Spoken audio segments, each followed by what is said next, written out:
Hello and welcome to episode number 499 of Talkin' Baseball.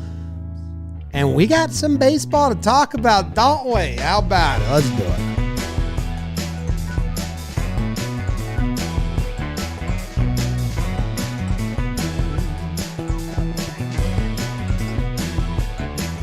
Hello and welcome to Talkin' Baseball. My name is Jimmy. Sitting next to me is Jake. We got Trevor Plouffe in California wearing blue.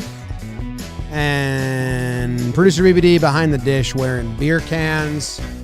It's brought to you by SeatGeek, and we are very excited to recap the week that was in Major League Baseball. Some drama, some high drama, and some results.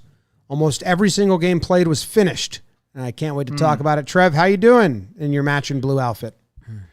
I do look very blue today. I'm repping Paris Saint-Germain, my Frenchman. You know how I roll. Soccer kits all summer long for this guy. I'm excited. It's Friday. I got a little birthday shindig going on tonight, which is cool. And then next week I get to come see you guys for a top secret event that we're doing. Things are looking up. Baseball's hot in the streets. We got meetings. We got Tony La Russa doing Tony La Russa stuff. And you're right, James. I think all of the games did finish, which is nice. Jake, you look good today. What's up, bro? It's because I'm back in my uni, Trev. Yeah. What's going on? Talking Trev, talking John Boy, talking Biebers. Sorry we're late for the live crowd. A couple of my buddies swung by the office this morning. It was good to see him. Couple guys I used to play ball with. Ian Happ, Anthony Rizzo, Scott Efros. Not a big deal. The boys were back. I had, threw on my Cubs uni to remember the good times playing over there in Wrigley, and they're playing the Yanks this weekend. So, sorry about that, but I'm doing well. I do have to pee really badly to start the episode. Oh my God. It feels like a massive miss. And you're the NL. And I'm the NL, and I'm batting leadoff. So at some point this episode, I'm going to have to leave and Go pee right now while I rip the read. No, I'm not. Yeah. I'm ready to NL, dog. If I'm peeing, I'm going to start thinking about it. I have a question for the chats. There's all things we have to do. You think I should pee right now? Go pee right now while I tell people about the great deal at Shady Rays. One of the best deals we actually have for our audience. Sunglasses. I have 3 pairs. Want to know what I was playing disc golf one day, Trev? And I found a pair of Shady Rays sunglasses on the course. Wow. Someone dropped them there. And I picked them up, and I didn't feel that bad because it was middle of the woods. And I thought, well, this person can just get a new replacement pair because if you break your glasses or you lose them, Shady Rays replaces them. Also, if you buy 2, you get 50% off. So a little bit of a BOGO situation for our crew. ShadyRays.com. Use code TALKIN for 50% off. 2+ pairs of premium polarized shades. I am not a sunglasses guy, but the pair that they sent me, I don't know if sometimes the sales team, they bypass Jake and I because we're not good at answering and don't know our own sense of fashion. Just go straight to Katie and Jess and say, pick something out for them. So I think Katie would get the credit, but the glasses that got picked out for me, I look good in them and I wear them because people say, wow, you look so cool. Shady Rays also provides 10 meals to fight hunger in America with every order and have donated over 20 million meals to date. So look good in your shades and feel good by making an impact. That's Shady Rays glasses. Check them out. And now this is Jake Storielli, who's going to let you know what happened in the NL. Just a little precursor, everyone. The IL is chock full. Huge so IL. The NL section, the AL section. For Trev's birthday. We got to stay tight because the IL got a lot going on. Did you guys hear me complain about the IL, or am I freaking juiced about it? Oh, you're so juiced. You're the too answer. sexy. Congratulations, DJ LeMahieu. You finally made it into the most exclusive home run club there is in baseball, the triple-digit home run club. I gave him the Trevor Plouffe Award last night on Talking Yanks. Let's do it. All right, Jake. He's a Frenchman. Let's see if my thing's working. There you go. Tell us what happened in the NL. Boys, how about we head back to the scene of the crime? You remember the sausage race in Milwaukee? John Boy and that hamstring thing? Well, guess what? The Brewers got torn up themselves by the Phillies. Where's your broomstick, Trev? They finally got rid of Girardi. He was the problem. Phillies win 3-2 behind John Boy's Ranger Suarez. We like that. Haters in for the save. Gives up his first home run of the season. AlecBomb.com. And then he says, you know what? If we're going to do it again. Matt Vierling. Can you believe it? Phillies win 3-2. They come back against our friend and stud Josh Hader, and then Aaron Nola. N-O-L-A Nola. 8 shutty. They win in a blowout, and they sweep them. How about it? They kind of knock around Corbin Burns. There were some errors in this series. There always is in a Phillies series. But they sweep. They finally got rid of Girardi. Padres take 2 out of 3. Every episode, the San Diego Padres do something that I like. They take 2 out of 3 from the New York Mets, who won the first game of this series behind Cookies Carrasco. Another nice outing from him. 7 innings, 10 punchies. How about 5-tool light, Trev? Your boy, Eddie Escobar with the cycle. I love it.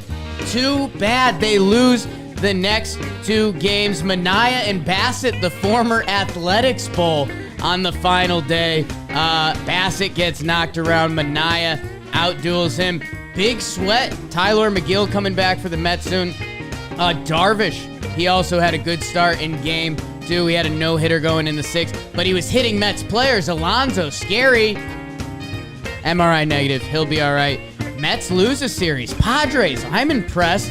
Giants? Evan Longoria. I know you're friends with Trev. I know you're friends with Joe's. Can't be losing 2 of 3 to the Rockies at home. The game the Giants did win was the meat of the sandwich series. They won it in extra innings. Luis Gonzalez walk-off. Bad phrase for Yankee fans. The run scored on a misplay by Charlie Blackmon. We don't like that. Everything else was good, though. Charlie Blackmon hit the go-ahead homer in the first game. That was a good scene. If you didn't see it, the boats were going nuts in the bay. Guys flipping over each other. What's going on, McCovey Code? Do we like it? We love it. Rockies, big 4th inning by Jim's Jonathan Daza. How about that? Cobb goes to the aisle. We don't like that. Crawford gets banged up. Giants, are we watching you? Marlins, they're in the news for some different reasons. How about them sweeping the Nationals? Yeah, I mean, Nationals stink. Jazz Chisholm, how's your burger? 2 home runs, 6 RBI, including that 2nd inning grand slam. Sandy Alcantara. Never sure if we're saying that right. We might have to figure it out if he wins the damn Cy Young Award this year. Whew! Lordy, trouble so hard. And then, hey, Steven Strasburg comes back. We love that. We don't love 4.27 earned against my guy, Rogers, with 5 innings pitched. Marlins, they bust out the broomsticks. Can they be a factor in this 2022 season? Listen to find out more. And the D-backs and the Reds, they split 4. My Snakes kind of blew the first 2 games. Reds were hitting all series, but the Snakes may never die. They come back and win the second 2 games. Tyler Stevenson, we hate this. Friend of John Boy Media, out 4 to 6 weeks with a fractured right thumb. D-backs came back in the final game. That was fun. Merrill Kelly with 6 shutty. We play for rings in the desert. Graham Ashcraft, have a year, babe. He goes shut piece again for 6 innings. Reds, I don't know. D-backs, I love you, baby. And that's what happened in the Nationals. You are on fire. On fire. Rizzo kind of like passed the torch to me. He confirmed my story from the other day. I'm hot. Oh, like he was trying to be cool. What, you confirmed the coolness, like ball toss? Yes. It's amazing. Yeah. Wasn't the railing. There's an angled box that he used. Okay, that makes way more sense. The railing is like... But it's like by the railing. Yeah, well, I understand that you don't know there's a box there. Like, right. So you're from your perspective, from Jake's perspective, everything he said happened. And then you get a little more insight. There's an angled thing that he used. And it was his first time ever doing it. First time. And he didn't know it was Jake until he saw the person that caught it. He saw the little boy that caught it. Yeah. Why'd you laugh? All right. In the National League, the Brewers, their lead was 2 games. They're now tied in the loss column with the Cardinals. The Braves sneak up on the Mets a little bit. The Dodgers keep their lead. The Padres get 1 closer to the Dodgers. I'm interested in the Brewers stuff first, Jake. Hader getting got.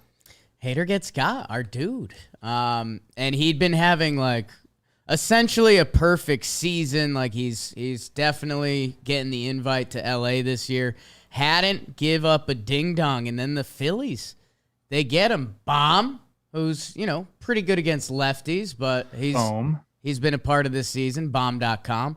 Bomb.com. And then Veerling, which, yeah, man, I mean, hey, if you're a Phillies fan, that's one of those things that you're like, if you're at the bar with your Phillies buddies, you're like, look it, like it's happening. It's happening right now. Girardi's out. We just got to the best closer in the game, and then we bust out the broomstick, season back on. But yeah, I mean, anytime you get to Hader is kind of ridiculous. Veerling was in AAA that day. Yeah. Catches a flight, gets to the game, ends up facing Hader and takes him up top, dude. It's incredible, man.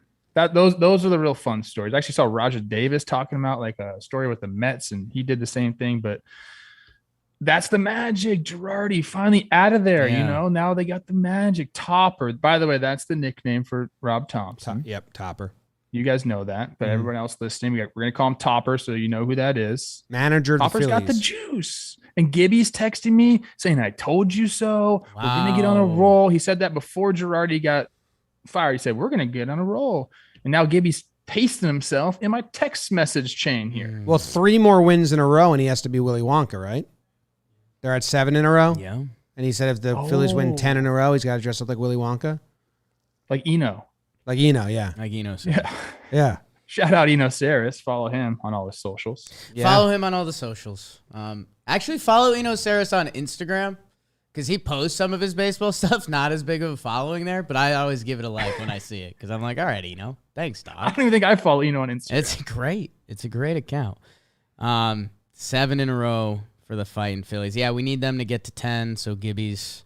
Yeah. On the flip side, you have 6 in a row losses for the Brewers. Yeah. The which is the Padres did their thing, and for the Phillies to do that, I don't know. From the Brew Crew standpoint, it's going to be a 2-team race in the Central, and it's going to get fun. I'm excited. They need the move that was promised to us, the prophecy that was promised to us that they're going to go out and get offensive help needs to happen like now. Like, we can't be waiting around for this, okay? Like, it needs to happen now. I don't know who it's going to be. I don't know where they're looking. But I think 1, maybe 2 bats need to be coming to this roster. I am interested to see the first June trade and how if we get a big June trade, because there's some teams now that are out of it that have pieces, and then there's a lot of teams that, you can get an extra 2 weeks if you can make an offer and just say, we'll overpay early instead of fighting at the end and get a guy, because there's teams that needs help. Good news for the Phillies is they've won 7 in a row, and their schedule after this is Jake's D-backs, and then the Marlins at home though. Right. Then 5 against the Nationals, and the Nationals are also part of this NL right now, a recap that we're doing right now. Okay. And they get swept by the Marlins. So I'm on 5 in a row against the Nats. The Phillies can really continue. They got. What is that, 11 games coming up against, let's win 8 of those. And I think you win 7 of those, you're fully back. You should win a lot. Win all 3 series. Let's prep Phillies fans for this. There's going to be another tough stretch for you.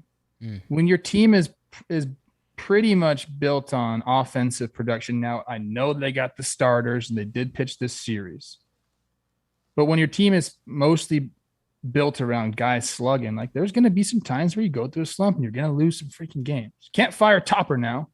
So you just have to ride the wave a little bit. You're going to go through these winning streaks and some losing streaks. That's just kind of the way this team is built. And if they bolster the bullpen up, maybe that helps, later on in the season. But I think this is a streaky team that's going to continue to be streaky throughout the year. Hopefully it doesn't, it's not the 10 losses, 8 wins in a row. That's a roller coaster that we don't need to be on. But I prepare myself for more of streaks like this. You guys, some losing streaks, some winning streaks. Schwarber 15 homers, Harper 15 homers. Need one of their big righties to get going. Castellanos, get it going. Our guy Reeser.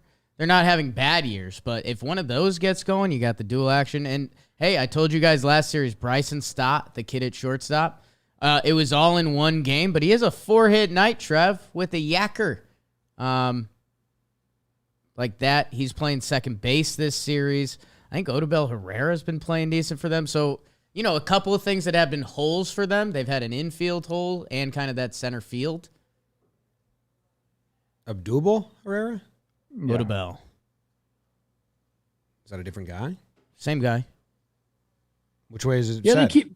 I think it's said the way I say it. It's Odubel. They keep giving people chances in center field there. Nobody's run away with the job. I can think of Halesley, Roman Quinn, Mickey Moniak. Odubel's got an extended run there for a while.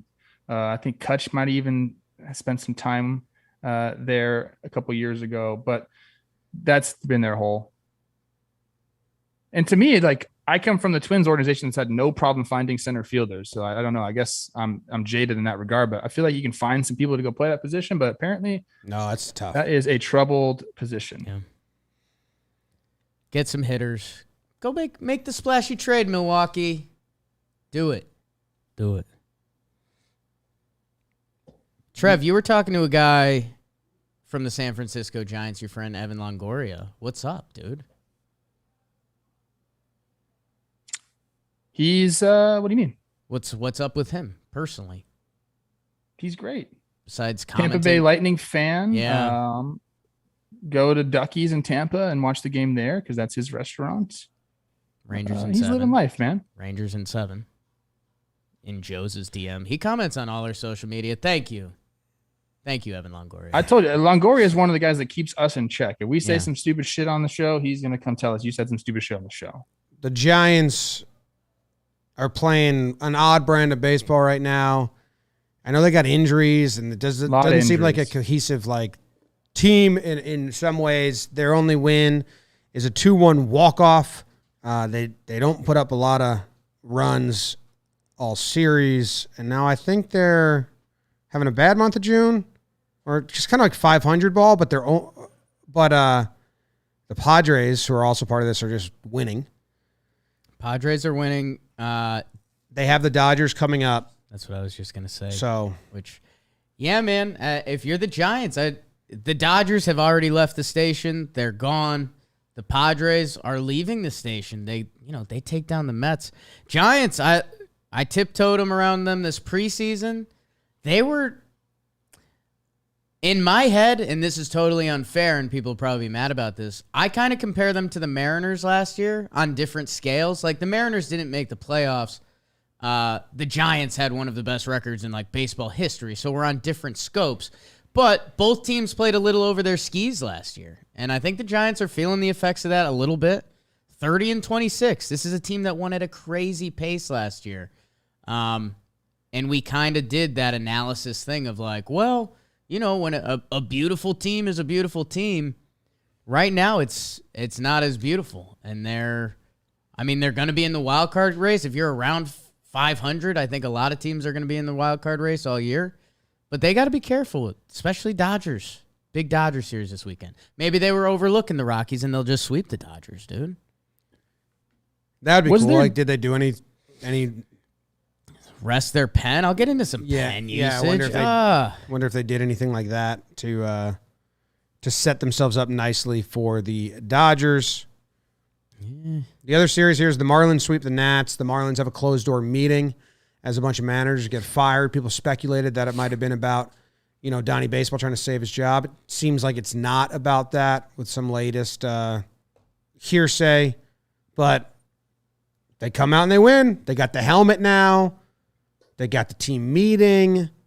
They got to play the Nationals. So a lot of things went right for the Marlins. Team meetings are so huge right now. And yeah, I think it was Joel Sherman put out that most of the meeting was focused on Jazz Chisholm, which is, we have no details. So we're all just kind of trying to piece together, different articles and sound bites and clips from people talking about Jazz. And Miggy Rojas has been praising him. Richard Blyer has been praising him. I don't know, man. It's interesting. There was an article talking about how much he sleeps. Do people have a problem with guys sleeping? Maybe. I don't know, man. Whatever it was, Jazz came off of that meeting. Nelson Cruz has coordinated naps. Yeah, I know, dude. Bernie Williams was a sleeper. There could be some old dude in there like, you can't nap, bro. Like, just people need to chill out. And he came out of that meeting, hit 2 homers. He didn't even know there was a meeting. On a 3-0 pitch. He didn't give a shit. He missed the meeting. Yeah, I don't know what you guys were talking. I don't know what you guys were talking about. That was about me. I would love if Jazz there was a whole meeting about Jazz, and Jazz was just in his locker, like with an AirPod in. Yeah, bopping. What? Bopping. Yeah. Hey, Sorry, guys. I love being a schedule pod. Yeah. They are going at Houston, at Philly, at the Mets. So Marlins. The Marlins. So hey, if this leads to a Marlins bad time, it's going to happen in a big way because those are some tough teams on the road. Or maybe this galvanizes them. Good team meeting, Trev? I think they got to play the Nats. Trev, you ever call a team meeting? I did. Bomel was not happy because I didn't tell him. Damn. Players only meeting, Bomel. Come on, man. I know it. You were there, Jake, right? Yeah, it was me, Eddie Escobar. Yeah. You, me, and Eddie Escobar. I was on the A's. It's Bomel. You called it on the A's? Yes. I got released like 2 weeks later. I don't know. Bomel never forgave me for that. He didn't. He was so mad at me. Did we wait? Hold on. We talked a little bit about the Marlins, Nats. I think we skipped Padres, Mets, didn't we? We were getting them because the Giants lose and the Padres beat the Mets. The Mets are on their hellish trip. They split with the Dodgers, and now they take they lose 2 out of 3 to the Padres, and they are dealing with some injuries, and just like scares nonstop. Alonso, Hand, Marte, quadriceps. McGill, you called him Big Sweat. I think it's Big Drip. Big Sweat is Tim Melville. Melville, not McGill, but similar sounds all around. I did that whole thing to talk about Tim Melville. Oh, okay. Biceps. So I just see on Twitter all the Mets fans, they're right now fighting with each other if this is like the end or this is how scared they should be. Got to ride it out and see. But we knew it was going to be a tough stretch for the Mets. And they built up a good enough lead to have a rocky West Coast trip. The only thing that's going to stop these Mets from winning the division are injuries. And we've seen them go through a ton now. You get McGill back. I think Alonso's the MRI's negative or whatever. So hopefully he's back sooner than later. But Padres bats woke up. I always think of the Padres of having like a really good offense. And Chris Rose is always saying the Padres need to add 2 bats. Padres need to add 2 bats. I went and looked. Do your Chris Rose impression again.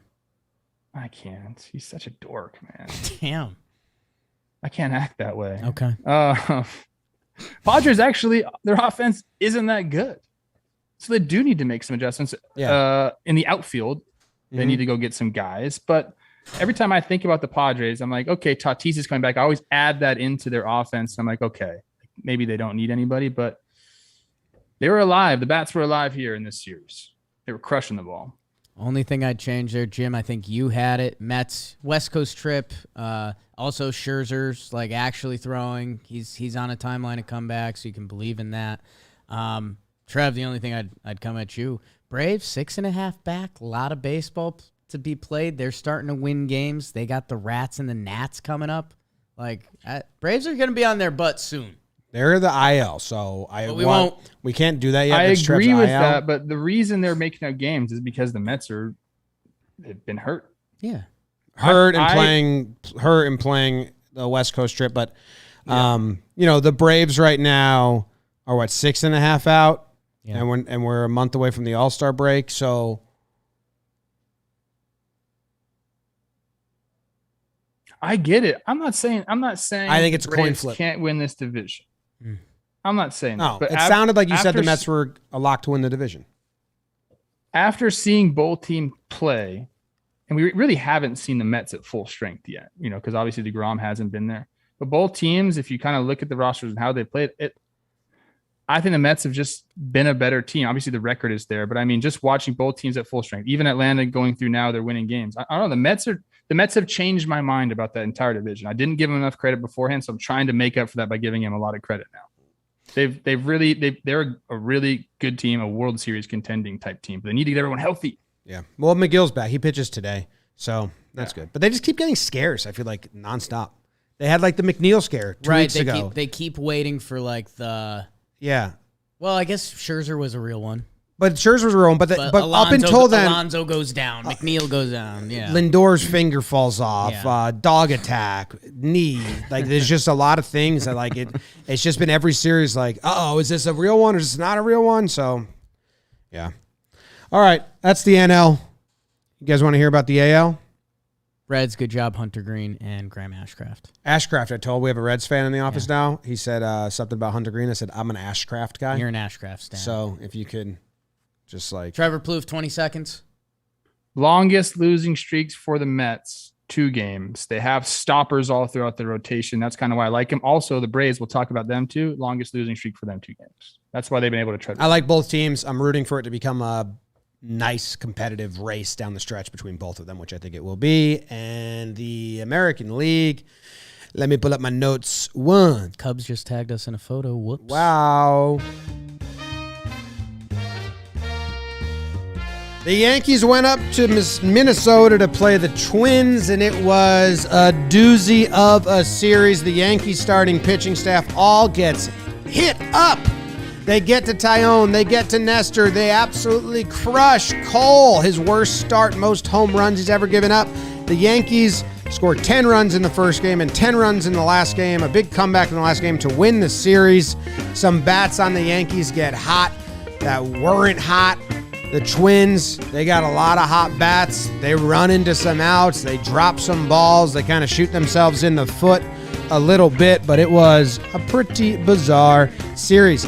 The Mariners took 2 out of 3 in Houston. It is the first time that the Mariners have won a series in Houston in 4.5 years or something like that. Pretty crazy. Verlander wins the only Astros game, which was kind of note because they got to him last time. Robbie Ray had to make major changes in his start. The Mariners won that one. And Gilbert had a pretty decent start against Kitty Cal Raleigh. He had some big swings. And then there was a lot of drama in that one as well.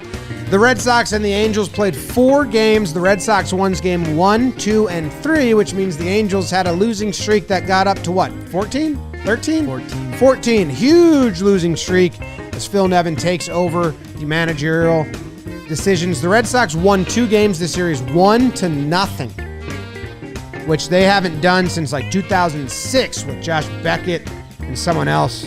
Syndergaard had a nice bounce back start. Evaldi had to battle through some stuff but got it done. Kike Hernandez playing every position, and that's cool. Vasquez is getting big hits. Ohtani wins the 4th game for the Angels, puts him on his back. So they end the losing streak.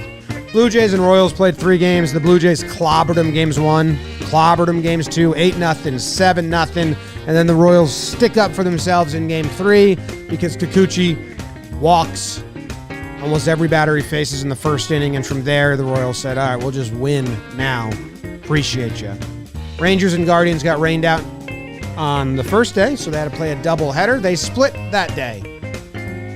The Guardians won the first game 6-3. The Rangers won the second game 6-3. In the third game, Guardians are up. There's a big rain delay. They had to wait around for 2 hours. The Rangers were mounting a comeback. They had 2 on, 1 out, 5th inning, mounting a comeback. They come back from rain delay. Immediately the runner on second gets picked off. Brewed away to come back from rain delay. And then it's over, and the Guardians win. And they got some rookies doing some fun stuff. And that is what happened in the American League. As for the standings, the Yankees were 5 games up on Toronto. They are now 7 games up on Tampa and 7.5 up on Toronto. They gained ground in their division. The Twins lost 2 out of 3, and the Cleveland's won 2 out of 3. So Cleveland is now 3 back. They were 5 back. Minnesota's still in first place. The White Sox stay 5 games back. And in the West, the Astros are 9 games up as the Angels. Holy shit, because the Angels have been losing. Seattle's been winning, but they're only 10 games back. Astros have a 9-game lead on their division. On second place. Wild. There you have it. All right, Jake. Does any series intrigue you more? Because I got the deets. You got the deets, huh? Man, that AL West, I guess Houston just won't play any competitive games, and I hope that doesn't affect them come the postseason. Well, they just lost to the Mariners, or they lost 2 series in a row. I just hope they don't come into the postseason and they're just flat and they lose because of that. That doesn't happen for them. Doesn't. I mean, they did that in 2020, and then they just turned it on. Yeah. Well, they just weren't good until the playoffs. I'll go Cron, Jim, and this is probably the series we had the biggest pulse on, so we'll be gurus. Yankees at Twins. Trevor's Twins. And I mean, Yanks big brother them for the 22nd consecutive season. It's like, yeah, the little brother found a loophole and we banged around the starting pitching. If you would have told Twins fans what we were going to do to the Yankees starters, oh, we're going to sweep the series. But big brother or even dad, when dads have dad strength, you're like, dude, you don't even look in shape. One time I arm wrestled Olivia's dad and we were at a stalemate.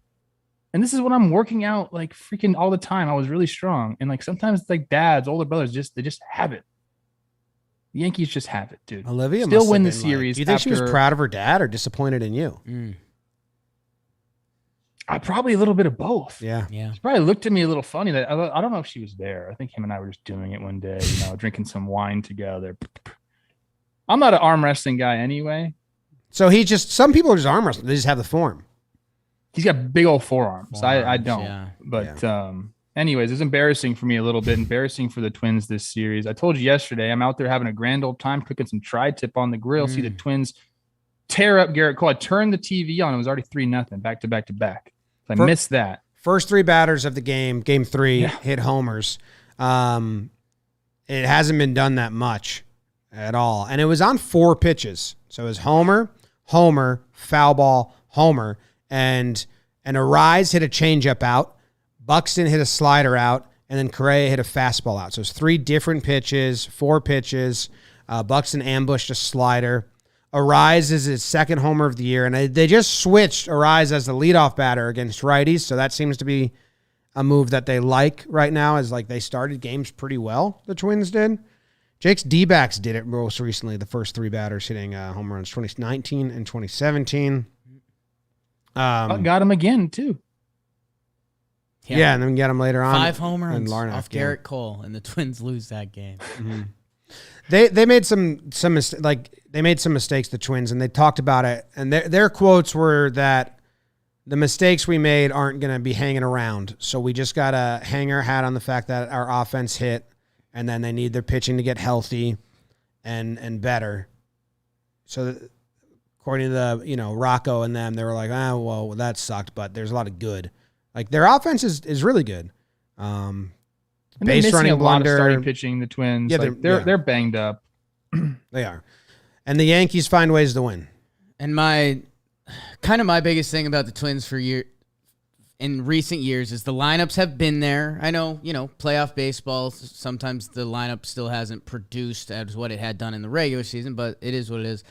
If you're the Twins, I don't know how they don't look at that team and say, all right, our starting pitching, if we're not going to go out and get the Luis Castillo or whoever it is to try to get that high-end guy up top, I think they have to bolster that bullpen. I mean, Duran, who's been their special guy this year, the Yankees get to him, which that was kind of the final big brother move in my head.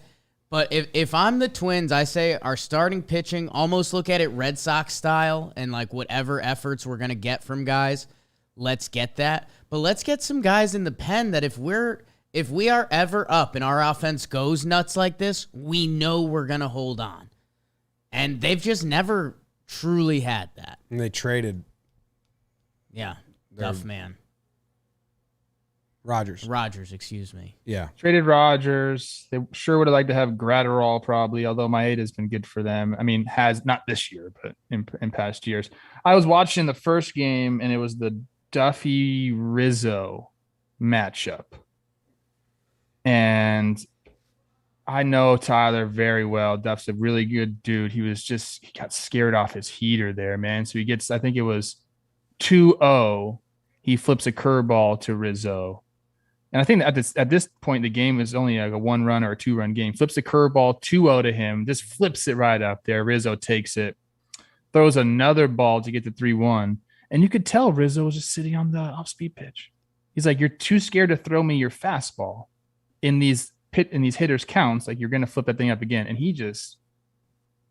it was a tough at-bat to watch because like I feel like everybody in the ballpark knew that he was going to throw a curveball. And it was like he didn't want to throw his fastball so much that even he went back to that curveball, and Rizzo just leaned back on it, man. Crushed it, opened that game up. When the Yankees go to Minnesota, it's always bizarre. It's always wild games, big comebacks, and it feels funky, and players play, like starting pitchers get lit up, or guys have awesome offensive series. It's, I thought Kiner was going to get his first home run of the year because it was just like, these are odd games. But I'll bring it to... Can I give you one stat before you go? Yeah. The Yankees are 15-7 against teams over 500, which is the best in baseball. Yes. They're having just a really good year. Seattle and Houston. First time Seattle wins in Houston in a long time, since 2018. That's kind of wild that every time they fly to that city, they lose 2 games, max, or minimum, since September of 2018. That's wild. So they finally get that boogaboo off their chest. Robbie Ray threw a 2-seamer and changeups and curveballs for the first time in his career. And Scott Service said he went to the mound after the second inning or in between the second inning and was like, hey, man, I don't know if you've ever got a plan B, but you need to use it right now because he's a 2-pitch pitcher, fastball slider, and they were not swinging at his slider at all. So he completely changed to his 2-seamer. They got a decent amount, some hits, but a lot of outs and no runs. So I thought it was interesting that he just had like Cy Young last year. Now he's throwing pitches that he's never really thrown before. Threw like 25. Was there a tip they're talking about? Like maybe he's doing something on a slider. If they're not swinging at it, it seems like they're seeing it then. I don't know. They didn't go into that, but he made an adjustment, which I thought was interesting. Tucker takes his batting gloves off, and then Rayleigh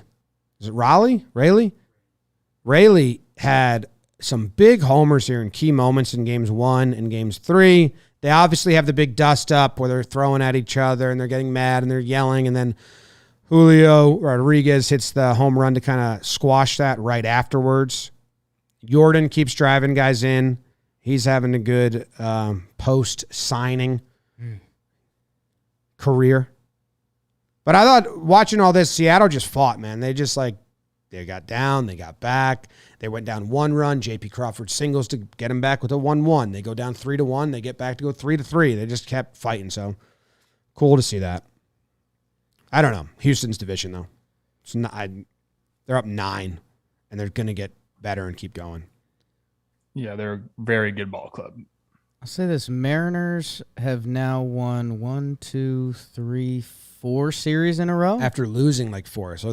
So yeah, momentum's going. You can still It's still not too late in the season that you can't look back and say something was a bad start and it started to go. So keep winning series.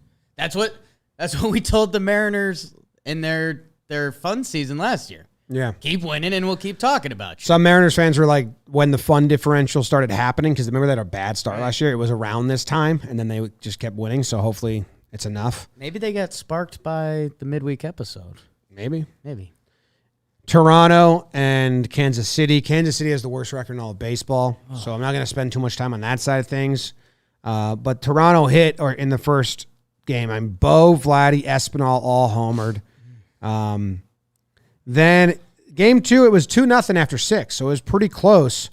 And then they got 3 consecutive walks in the 7th to force in the 3rd run, and then a wild pitch to force in the 4th run, and then they blew it out at the end. Manoah absolutely dealt. He shut him down, and Kirk had 4 hits. He's kind of insane. I love him. 878 OPS on the season from Kirky. That's nuts. It's the best on the Blue Jays. And Santiago Espinal, that guy deserves more love. We know Vladito, we know Bo Bichette, Matty Chapman, George Springer, even Teoscar the Grouch.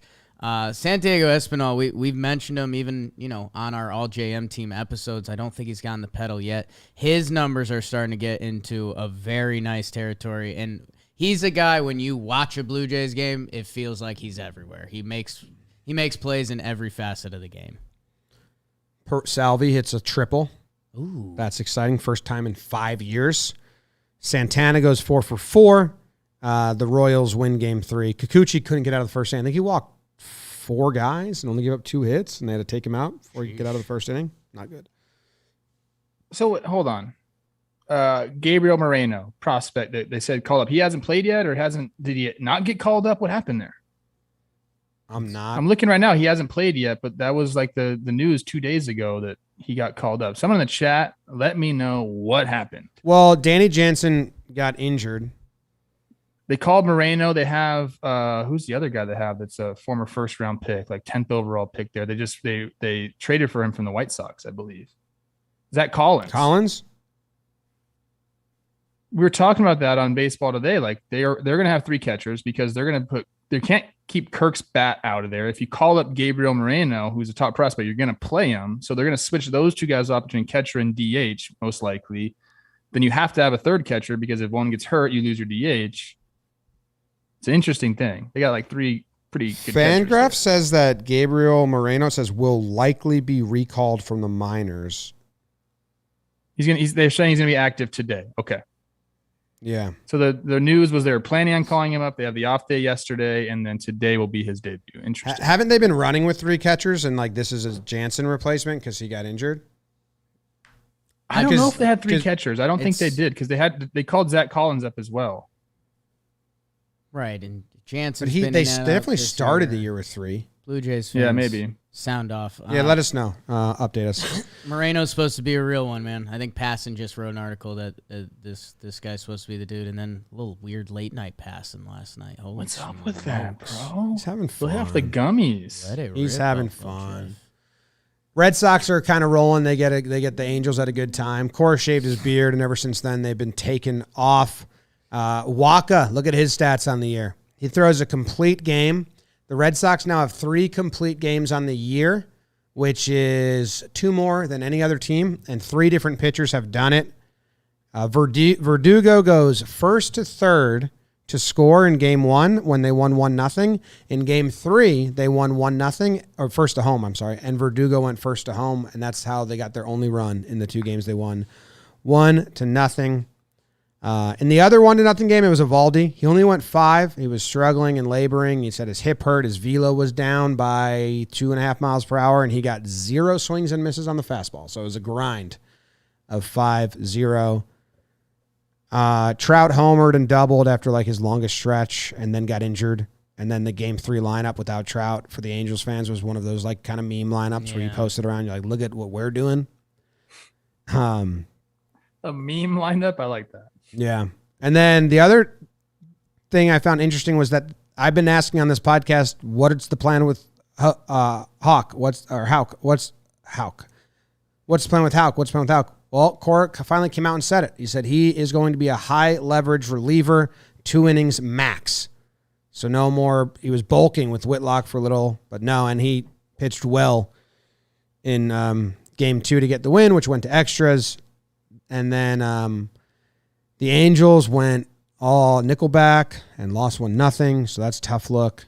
And they win game 4. Squid homers, Ohtani pitches and hits homers, so both sides of the ball.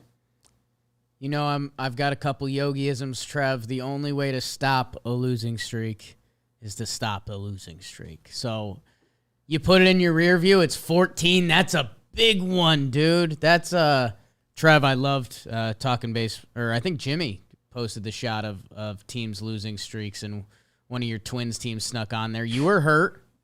I wasn't hurt. Oh, no. That was a lie, dude. I corrected myself right after. But he went off. Someone posted his stats during it, and Trevor was like hitting 360. I don't know about that, but I thought I wasn't because I was hurt a lot that year, but it turns out I was definitely in the lineup pretty much every day during that. So you're a liar. Yeah. Okay. I didn't mean to be. Yeah, I mean, if you're the Angels, you're saying put the losing streak in our rear view, get me Trout and Ward back, and let's find that early season juice. I don't mean to be like all like, you know, generic Instagram post here, but Ohtani hitting a ball like 110 or whatever, and also throwing a ball over 100 miles an hour on the mound, that just won't ever get old to me. Yeah. It's something that we're already taking for granted. And if you just kind of like take a step back, get some perspective, it's like that doesn't ever happen. Never. In the game of baseball, never. Hicks, maybe. From the outfield. Ohtani's nuts. Crazy, though, man. Nevin gets his first win. Nevin's quotes were pretty funny. He was like, I always wanted to be a manager of MLB team, and I thought the press conference would be pretty fun, but this is pretty sad. So this isn't really the vibe I thought my manager announcing that I'm going to be a manager of MLB team is going to get. So scared for Trout's groin, man. Please just. Yeah. No. Not to tease the stimulator later in this episode. 4 AL East teams. Watch out. It's wild. Watch out. Rangers and Guardians play 3, doubleheader. They both split it. And then like a 2-hour rain delay in game 3 that actually gets played. So kind of an odd series. Semien goes off. More on that later. Eli White for the Rangers has 2 really good catches in the outfield behind our dude Hearn, who got the win. Let's go. Bad play at short in game 1 by Rangers, who's their shortstop. It's just bizarre play. A lot of bad defense, man. That's what I keep noticing every time I watch all these highlights, how many runs score on a botched ball in the infield, and then the runner takes the next base and then forces another botched throw. Like, it's happening. It could be the normal amount. I'm just noticing it more. I'm like, damn, it's happening a lot. Steele Walker, first career home run for Texas. Ooh, hell of a name. Our good friend Ollie, who everyone knows, my best friend, who is currently an agent, was with Taylor Hearn and almost gave him COVID. Luckily, he tested negative. That would have been something. Ollie's been holed up in his house for 2 weeks with COVID. 2 weeks? Get better, Ollie. Yeah, he said it wasn't fun. That's all. That's the AL. Let's keep it rolling. Trevi. Big IL. Woo. 1, 2, 1, 2, 3, 4. All right, my people, we're going Interleague, and we're starting down in Evan Longoria's town, Tampa Bay. Rays hosting the Cardinals. The Rays do the damn thing. They sweep 4-2. They get the walk-off in game 1, then 11-3, a bludgeoning, and then 2-1 Rays. That's more like it. They win all 3 games. Taylor Walls had the walk-off 3-run Jimmy Jack. Was it a 3-run homer? Yes, it was. In the 10th, that was after a crazy Arenado play. Bader tied the game in the 8th. Nootbaar had the go-ahead sac fly in the 10th. But Wallace said, nah, I'm good. I got you guys. Game 2, Packy Naughton. Give it to me, Jake. Packy Naughton. Not a good start for him. Klubot doing the thing for the Rays.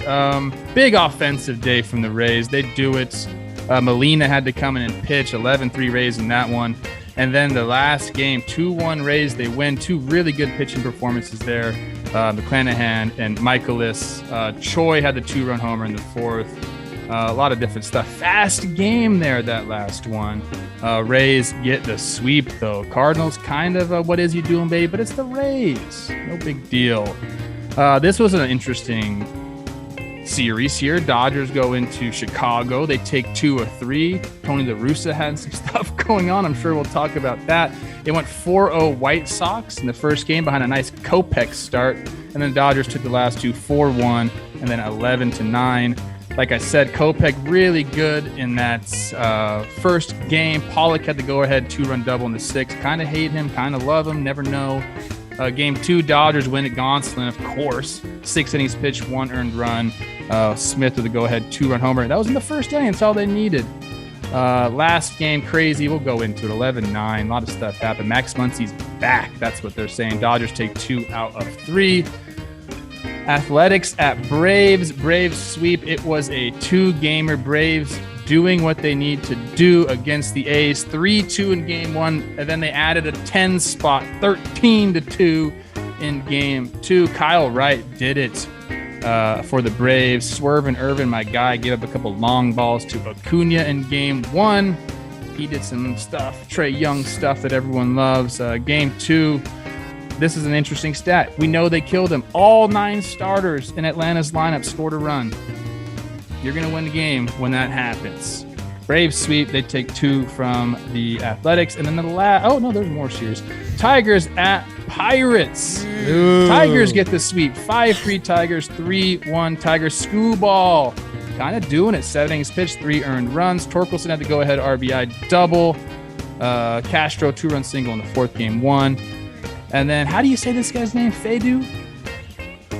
Game 2 goes 5 innings pitched, 1 earned run. He's done that a lot this year. Over 5 innings pitched, less than 2 runs. He's doing it. Cabrera had the go-ahead single in the 8th. Cameron, the insurance double in the 9th. They are doing it. The Tigers get a little Pirate sweep. That was in Pittsburgh. Cubs at Orioles. Orioles take only 1 game. The game number 2 was postponed. 9-3 Orioles in this one. Bradish, 4 2/3. Really nothing to talk about on the pitching side. Mullins and Mancini go back-to-back on 2 straight pitch to tie and take the lead in the first. That's all they needed. Orioles did the damn thing with the offense. And that, my friends, is what happened in the interleague play. Stop the music.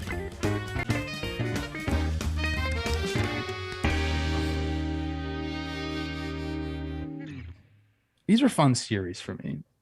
Love fun baseball series.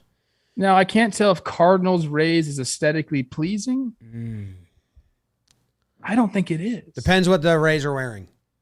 Yeah, you're totally right. Rays can have some bad looks, and they can have some really good looks, too. The Cardinals class. And where was it played? Tampa. No. It's never aesthetically pleasing in Tampa. No. But if the Rays are wearing the right uniform and it's in St. Louis, you can get a very aesthetically pleasing watch. Yeah, but the Rays road is not good. Specifically, the road is really bad. No. Anyways, okay. This was a fun series. Cardinals at Rays, 2 really good teams. Game 1 had the walk-off. After kind of a nice little comeback for the Cardinals there. Like I said, Bader tied it in the 8th. Then Nootbaar in Manfred Ball does his job, gets a sac fly. Arenado does the play. Do you guys want to talk about that play a little bit? Talk about it. Well, you get the runner on second to start. Guy gets on first base and you have first and second. No outs. You're supposed to crash. I love the defense they played. Rizzo used to do this all the time with the Cubs. Crash. Put yourself in harm's way. They did that. Corners crashed. Arenado does the jump throw, gets the lead out at third base. It's a pretty baseball play.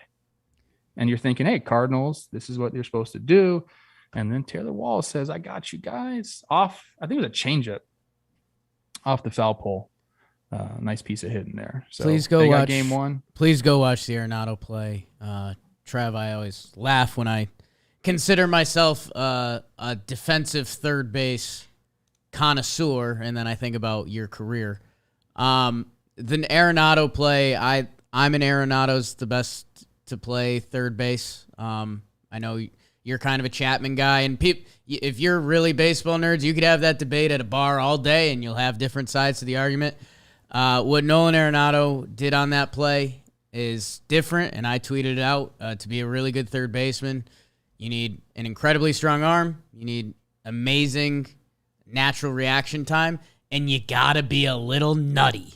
Because some of those guys that turn on balls and hit them at you regularly are sickos, or a bump play like this. And you just mentioned Anthony Rizzo. He was in the office this morning. I don't know if I mentioned that. Jim, I asked him, are you a little bit of a sick pup? Oh, my God. When we were supposed to save that for our interview with him. Well, I asked him. Damn. We were supposed to show him the picture and say, are you sick? Yeah. Well, and I was with him and Hap, because Hap was actually my security blanket, because I was kind of taking the next step. And I was like, maybe I should be asking you, Happer, like, Rizzo, are you kind of a sick puppy? Because you kind of like getting hit by pitches. Yeah. You like coming in on bunts. And he smiled, and he said, he's like, man, if I'm not getting hit by a pitch, something's going wrong. He said that's part of the reason he had like a slower May. He didn't get hit by any pitches. Okay. He said He's his, a little bit of a sicko. He said his best months are the months he gets hit by pitches. So yeah, there's some wires crossed.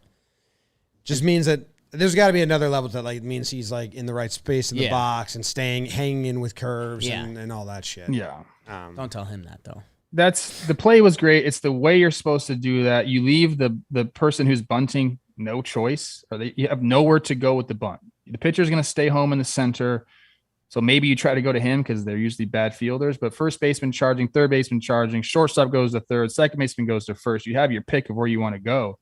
It's very difficult as a bunter, and we know nobody bunts anymore, so it's already a tough gig. And then you see these guys right in your face. I loved it, man, but all for naught. Rays sweep. Game 2, big offensive day for the Rays, like I said. And then game 3, Choi hits the home run. The pitching's there. Then O'Neill, who had a decent series, he got jammed. Double play, end the game. McClanahan's kind of my takeaway, just seeing his line again and what he's doing. I mean, he is scary. How good. I mentioned Molina got the K too, right? People are going to be mad if we don't talk about that.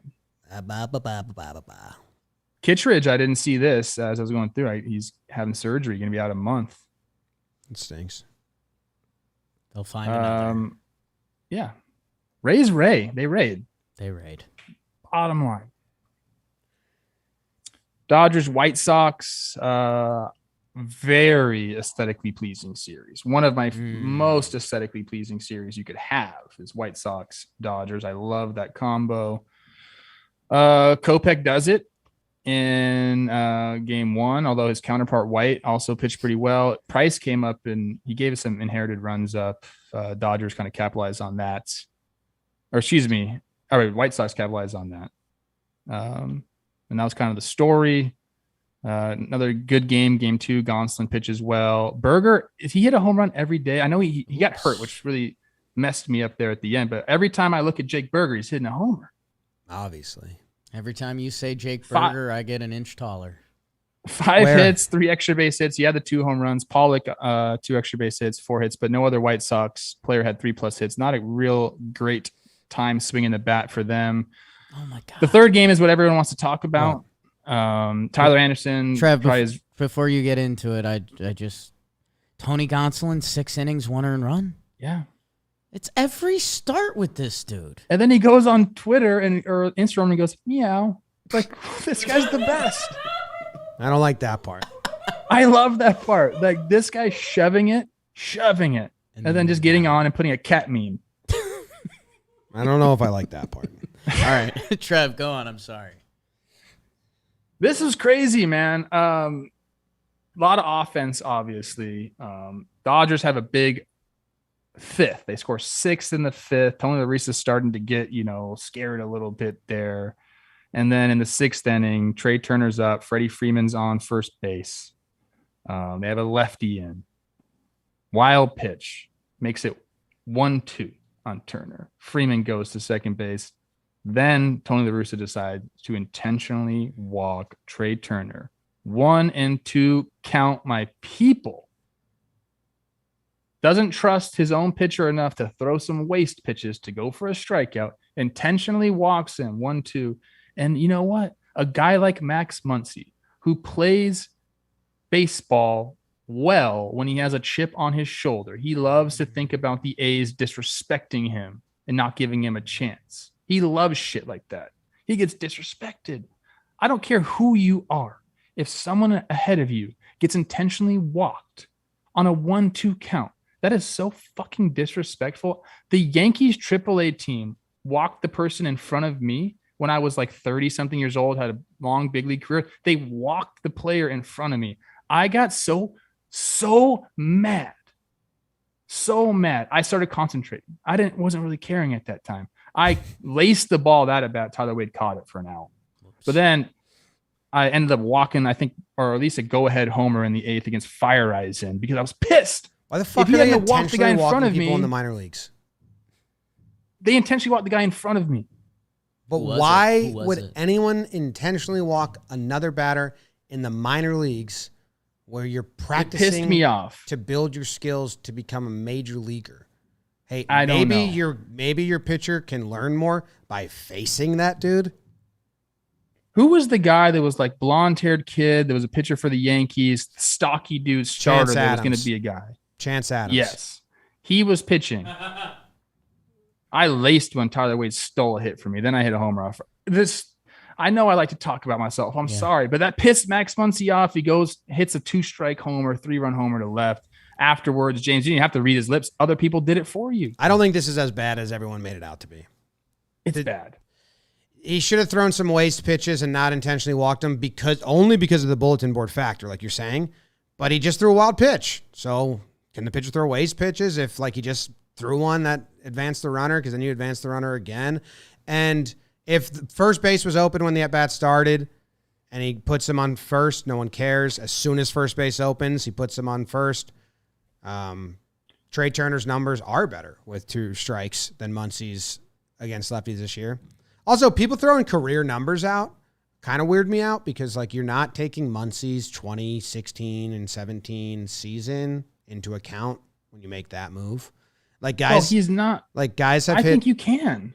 No, I don't think they're going that far. The guy has a long track record of being a better hitter against lefties than he is against righties. You deal in the now. Like we've seen like you don't do small sample sizes. Yeah, that's what the numbers are all about. No, but you see small sample size all the time. Like Pierce got walked in September once when he hit 2 home runs and he was a bench player, and then they intentionally walked him because he was fucking hot that game. Like it's 2 different conversations. I mean, you still have to respect who Max Muncy is. You can't take 42 games from this year and think he's a dead Max Muncy.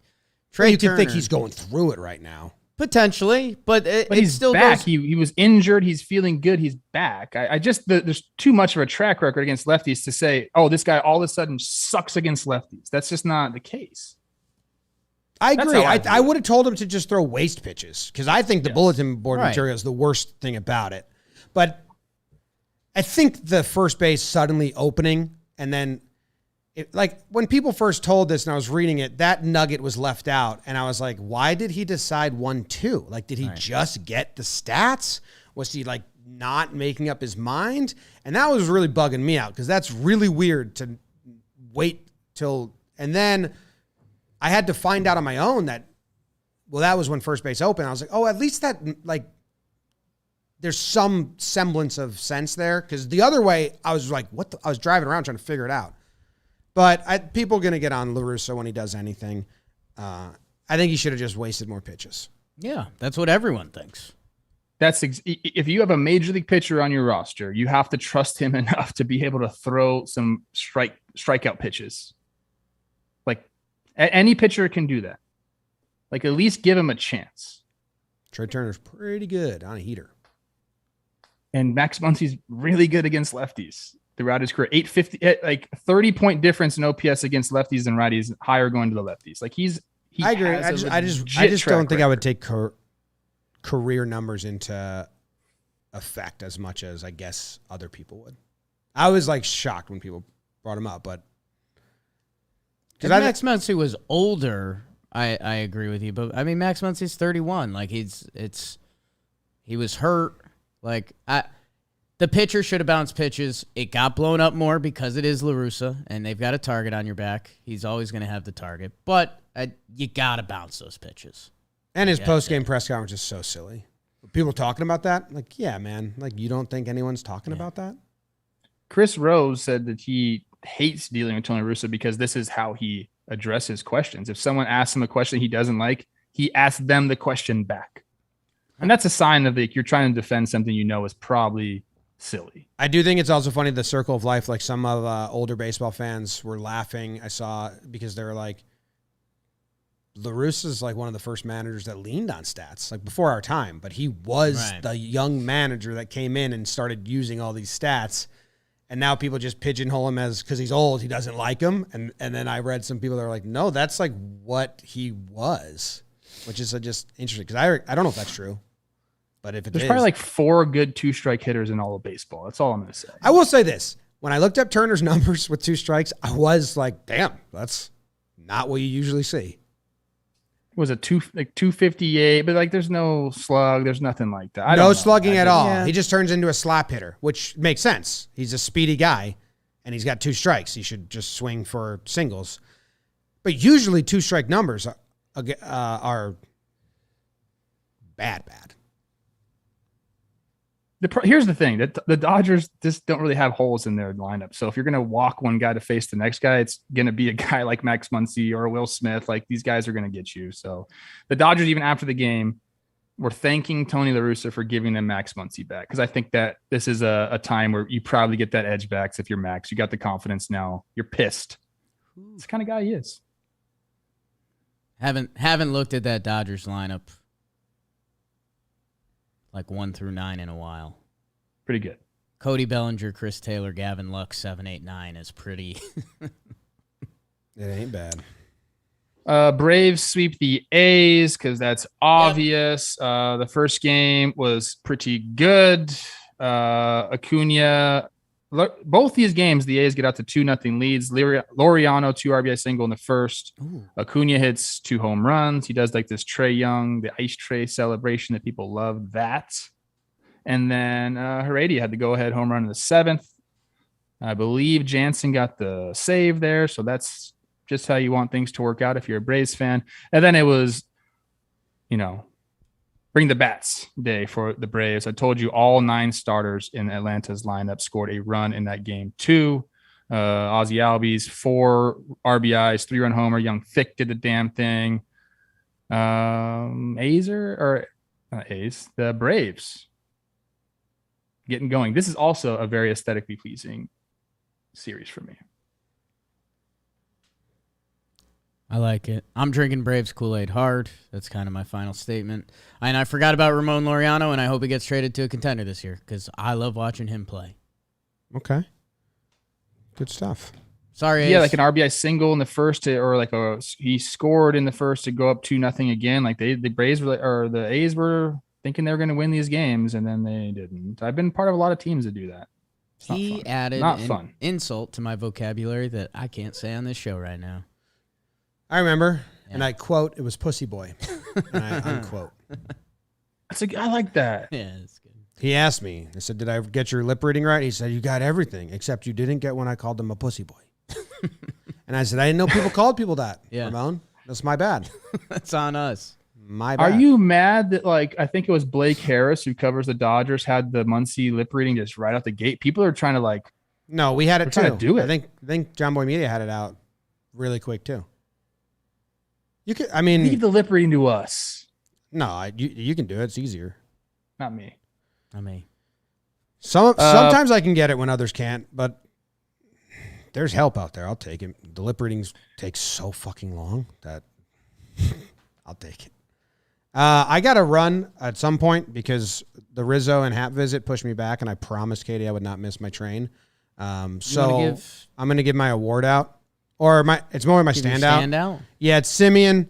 Semien had an awful start to his season. Everybody knows that. The power was completely zapped. So what he's done is hit 5 home runs in his 10 games since hitting his first home run. He hit 3 home runs on the same day. Doubleheader, so 2 games, but he had went 4 for 4 with 2 home runs in game 2 of the doubleheader. He had a home run earlier. 7 hits and 3 homers on the day. 7 hits, 3 homers on the day. That's how you can make up for a pretty bad first start of your season and try to get things going in the right direction. Tied a franchise record for hits in a doubleheader, joining Marlon Byrd and Fred Valentine. First MLB player since Joe Morgan in 1973 to have a 3-homer, 7-hit day. So good for Semien for getting on the right track. Some really interesting quotes from Woodward. He was like, well, he's not a mechanics guy. He just hits off feel. And I was like, whoa, this day and age, that's wild. Trevor Plouffe just talked about that last episode. That's interesting that he says that. I feel like he's very open to being coached. That's how he became such a good infielder. Nice. Just worked at it and did it with Wash there in Oakland. But, some guys, if they've had success like Marcus has had success on the offensive side of the ball, continue to do what works for you. But, eventually you might have to take a look at some stuff. Yeah, I mean, it could just be a blanketed thing that Woodward said. Yeah. But it was just the phrase. He's not a mechanics guy. The phrasing of the quote was like, whoa. I mean, everyone's a mechanics guy. Yeah. You kind of have to know what you're doing. He was like, it's just a feel thing for him. So he's got pretty simple mechanics at the plate. Maybe that's what he's trying to talk about. Semien's 1 dotting over the last 15 games. Yeah. No, it's coming back. So. Okay, Marcus. Yeah. Are you leaving? Do you want to give your award now too? Yeah, usually I find my award during the show. I was gonna give I was gonna think of something to give Shane. No, the guy on the Guardians. Why can't I'm blanking on his name? This rookie that came up. It's a very impressive start for what is his name? He's played 13 games. I did a ton of Is it a start? What position do they outfielder? play? Outfielder. It did a ton of. Oscar Gonzalez? Yeah, we've talked about him before. Richie Palacios, Oscar Gonzalez. I think Oscar Gonzalez. Yeah. Oscar Gonzalez, they were scared to bring him up because of he struck out so much in the minor leagues. If you look at his minor leagues, he struck out so much, so they were worried about bringing him up. And then they talked about that, and they said, don't worry about walks. And he's supposed to be a power guy. And he's hitting the shit out of the ball. 404 batting average in his 13 games. 1 walk, but not a lot of pop, which I think is impressive because usually if that's what you do in the minors and you got called up, you're probably going to try and stick to that. But kind of impressive that he's just going with the ball. There was a cool article about it, and I was going to give an award on that. That's Oscar. Just I like that. Lightly, wading into the MLB and let me just feel it out first, and not go crazy. Because sometimes you see the opposite. You see contact hitters and they come up and they just hit a bunch of home runs because they're just so excited and just swinging so hard. And it's cool to see a guy go the opposite and have the poise and shit. So him and Quan had a big weekend. So the Guardians got some young guys doing fun shit. Big boy. That's how I know steroids work. Because when you see these young guys get called up, when you debut, you have this extra gear that you don't normally have. And it's just I don't know if it's your T level spiking because you're in this new environment, whatever, and endorphins going nonstop. But man, you can come up and you'll see some of these guys hitting tanks in BP. And you're like, did you lift some weights? Why are you hitting the ball so hard? And it's strictly just because they're excited. Mm-hmm. And if you could feel like that every single day, maybe I should have done it. Maybe. All right. Love you guys. Enjoy the stimulator. Let me know how it goes. Later, James. Bye, James. See you for episode number 500. Big Ep 500. Tigers sweep the Pirates. Let's just go finish this interleague real quick. My last Google search was, are there Tigers in Somalia? And then do Somalian pirates ever have tigers on their boats? I couldn't find an image, but if someone can find that for me, I'm really interested. Reach out. Comment below. Tigers get the sweep. Skubal has been doing it all year long. 7 innings pitched, 3 earned runs. Torkelson had the go-ahead RBI double. So that's nice. They kind of just won the series, plain and simple. In the second game, it took until Cabrera hit a line drive up the middle to go ahead. And then Daz Cameron, little shot out to right field, the insurance double in the ninth. And I mentioned this. It's Fuego, according to you guys, right? Yeah. 7 starts, over 5 innings pitched, and 2 runs or fewer. That's what you like to see. Yeah. This wasn't a guy that was mentioned before the season. All those young starters the Tigers are supposed to have. Not this guy, but he's part of it, and you love it. And the Pirates were kind of hot before this series. Tigers 2-game sweep. We like that. I wonder, Tigers fans, again, I'm spitballing here because again their hitting has been the problem, and they're supposed to start getting some of these pitchers back. I wonder if extra inventory in pitching is always a nice place to be. I wonder if they can maybe try to spark the offense with another trade there or something like that. I don't know. Yeah, they're getting a lot of guys back from injury. They just said, I don't know. Erod, Riley Green, Grossman, and then it's Fuego. Okay, Fuego. Like a pie. Fuego. That's kind of what I thought. Cubs and Orioles played 1 game, huh? They played 1 game. Nothing really to talk about. Yeah. The Orioles just came out swinging it. Mullins, Mancini, back-to-back, 2 straight pitches in the first inning. That's cool. Happer said the ball was flying in Baltimore. Morel had a homer. He's kind of and a double, so he's continuing his hot streak as a youngster. He's got all that youthful exuberance and shit. I need that. That's why I hang out with young guys. I just steal it from them. Yeah. That's it, man. That's what happened in the IL. We did it. Let's go to standouts. We already heard Jimmy's, Marcus Semien. Standout performance is brought to us by Muggsy. Jimmy O'Brien strictly wears Muggsy jean. Trev, this is a true story. The guy, I forget who it is with Muggsy, and I don't want to reveal his name. I'm actually forgetting who it is, but someone high up at Muggsy heard that John Boy was a Muggsy guy, and he kind of called BS, like he kind of thought we were sniffing out the partnership, like just trying. Everyone we talk to says that. Just trying to get some rev. And then he looked at Muggsy's orders and saw that Jimmy had ordered a bunch of Muggsy jeans and was like, "All right." Like it sounds like it's true. I didn't experience Muggsy until we got with them, and guess what? I've got a ton of Muggsies, and I actually they've got the normal denim, what you picture as jeans, but they've got green, they've got black. Like that's kind of my lane. You know, I'm a swaggy guy. Get creative with your jeans. Swaggy J. Go check out Muggsy's selection. The reason John Boy liked them, because they're the most damn comfortable jeans around. They got a little stretch in them, so kind of find your lane, more room for your testicles, never too baggy, never too skinny, always just right. What you can do is using promo code BASEBALL. Promo code BASEBALL, you'll get 10% off your entire order at Muggsy.com. Muggsy.com. Code BASEBALL, 10% off your entire order. Bang. Love that. Stock market's down 10% today, so you need a 10% to get you back on top. Right. Then you come back to even. That's how it works. That's how it works. I might wear the denim Muggsy jacket to my soiree that's happening tonight. Ooh, send pics. Okay. Trev, I'm going to give my standout quick if you don't mind. Go ahead. I decided the rest of this episode, I'm going to talk about a couple dudes I like. And the first one I mentioned before, it was in my recap.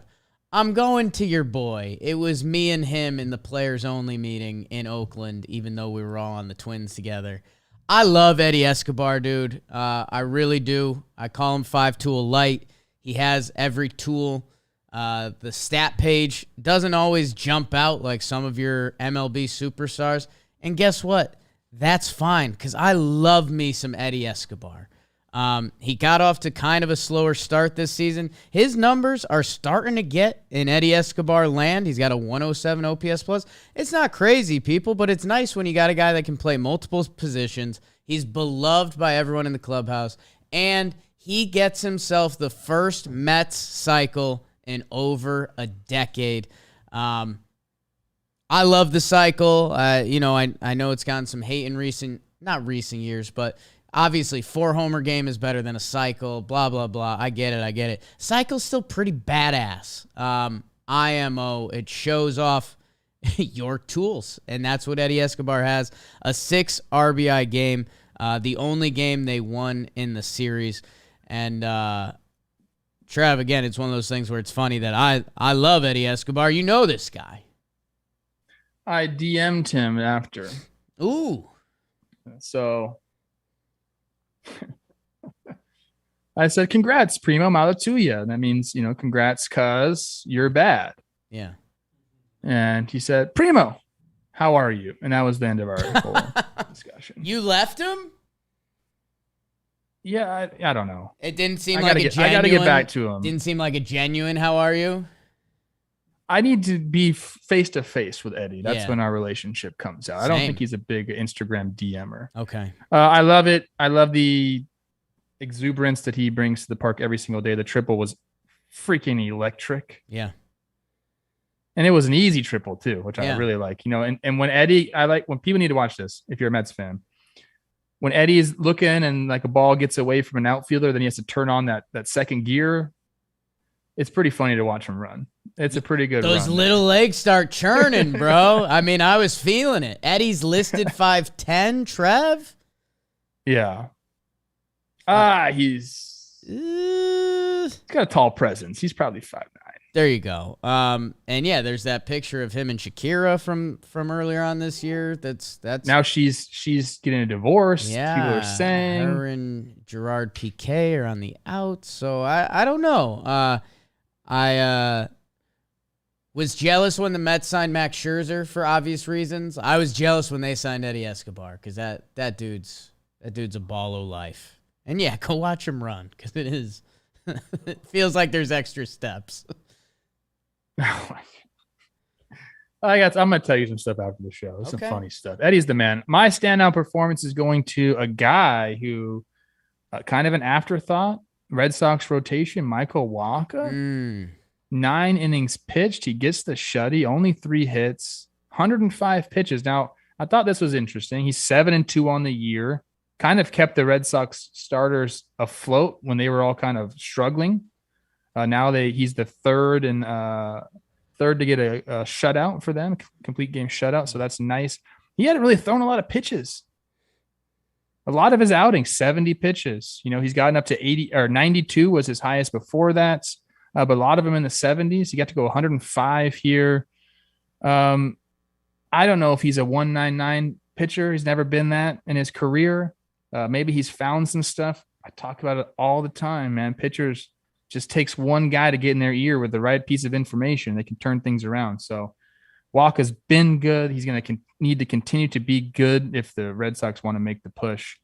But I like it when older guys come out and just still got it or even get better.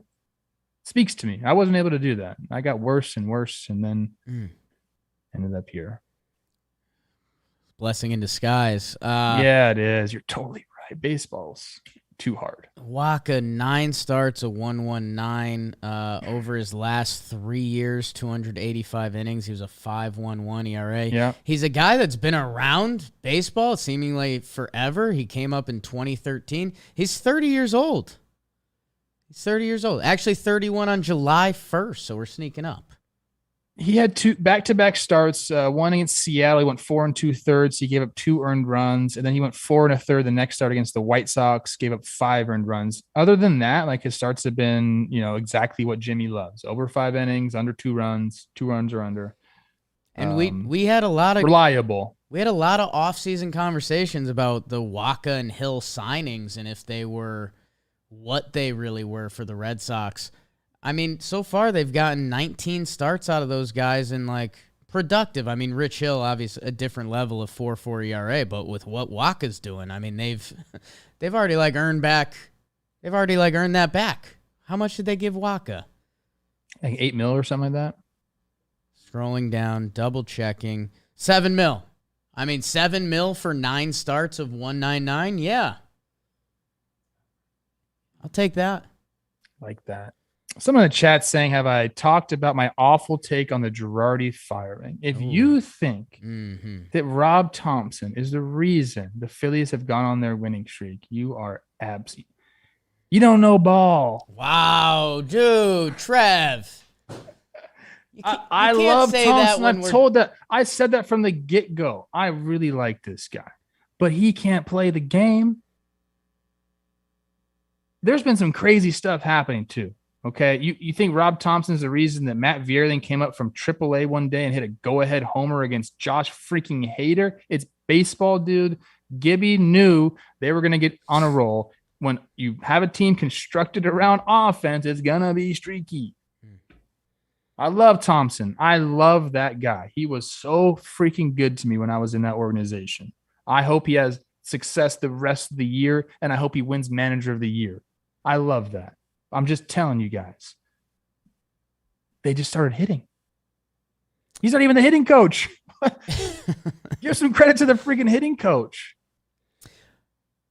Trev, we're doing fine. It was a bad take. We're doing a players only episode, and I can't have you screaming at the people saying you don't know ball. That's a bad look for us. I like this. I did not mean that. I apologize for that.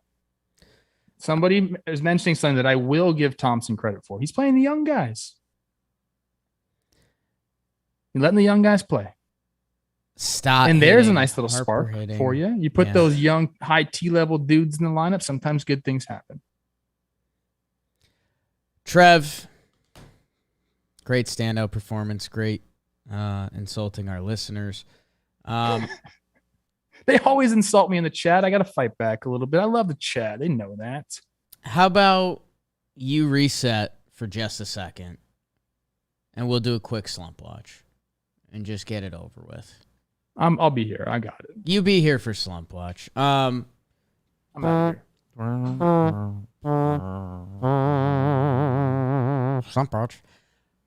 Mike Trout is coming off of slump watch. He went 3 for 4 when he played in this series, and then he got banged out. Either way, you played well, and you're hurt, so you're off slump watch. Seems like he was coming off anyway. He's coming off. Either way.